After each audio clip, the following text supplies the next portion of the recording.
Welcome to Penrose Learning, where we make understanding easy. This video explains how to use the battery tender Junior safely and effectively.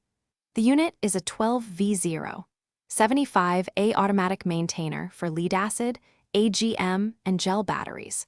Always wear eye protection and work in a ventilated area to prevent sparks or fumes.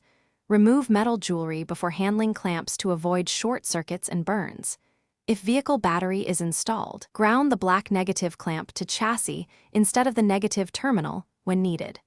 Keep children and pets away from the work area during charging and inspections. Begin by confirming the battery is 12V and in good condition for charging. Connect the red clamp to the positive, plus, terminal first with a firm, secure grip. Then connect the black clamp to the negative, terminal, or to a chassis ground point if installed.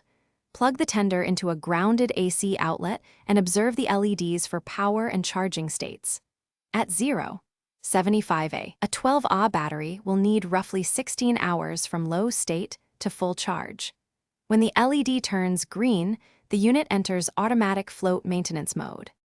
The battery tender Junior uses a multi-stage algorithm and auto float maintenance to protect batteries. Once fully charged, the unit will switch to float and safely maintain battery voltage indefinitely.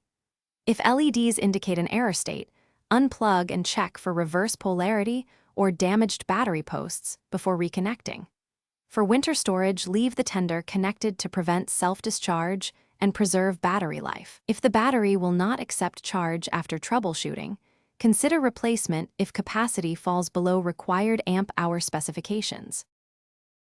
Thanks for watching. If this was helpful, leave a like and consider subscribing. See you next time.